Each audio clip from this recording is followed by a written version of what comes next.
I'm Toufic and I'm an explorer. I don't explore cities, that's for a fact. I've been in Dubai for almost 11 years and I don't know much about it. But I do explore the unknown in nature. What I do is I go into caves and mountains, canyons, and whenever there's a rock, we try to climb it. As an explorer, when I was invited to this talk and given the topic of photography, art, and travel, I was astonished. Because as an explorer, I am automatically a traveler. I travel around the world, I travel locally and internationally to find new stuff to explore. I carry a camera with me. That does not make me a photographer. I do take a lot of photos and take my time in that, but still I don't call myself a photographer. I struggled on artist. I did not understand what's the definition of an artist. And I quote from internet. Wait a second. An artist is a person engaged in an activity related to creating art, practicing the art, or demonstrating the art. Having said that, it was very hard for me to relate to that definition from an explorer point of view.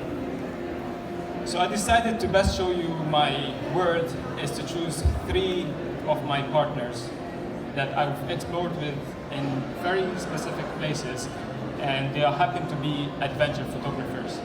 And adventure photography is the top notch of, or you want to call it the next level of an explorer. Because you don't only have to be an explorer, you also have to be a photographer. So I chose Christopher Pike. He's my local partner for the past 8 years nearly, my partner in crime.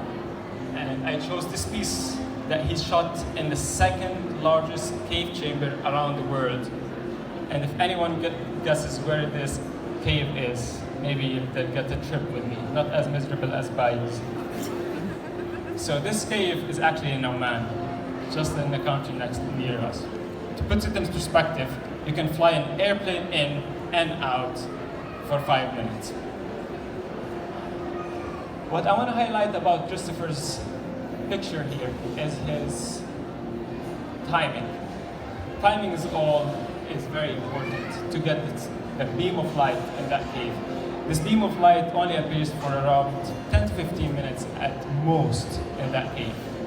So Christopher had to descend inside of the cave, go to the other side of the room, which is large, it's bigger than the Trade Center, position himself and his camera and his equipment, and to wait for the other caver to abseil down on the right time, in the right moment. He had to be very patient, and this is one of his qualities, is being patient as a photographer. I will move to the next piece. I chose this carefully because it displays darkness. You might question yourself, and why is it darkness? Because in the cave, it's a total darkness. If you don't have a headlight, you're not going to go anywhere. It's extremely dangerous. People get lost, and they have to wait for rescue if you don't have light. I chose this picture of BENCE, one of the renowned cavers around the world, a leader in the caving explorations. And he traveled across the globe from France to Papua to take this picture. And now you might ask why. These formations that you see in the light, purely lit perfectly, they are at least 600 million years old. This is, for me, is art. This is natural art. And for photographer, I believe so as well. For a lot of people that cannot go to that places, this photographer gave them something to see from these areas. Moving from light to efforts and challenges. This is one of my favorite moments in my explorations.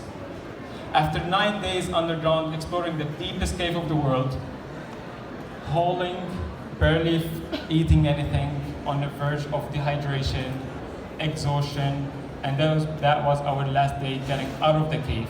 The photographer stopped us. GERGELY, he's the team leader and sponsored by Nader. He stopped us at this particular location. Just to give you a perspective, it's 2 degrees Celsius. It's humid about 80% all the time. You sleep around 4 to 5 hours on a daily basis. You're cold, you don't have enough nutrition in your body. He asked you to stop. 60 minutes. to take that photo. Just imagine, I wanted to beat him maybe there. I hated my life. I love caving.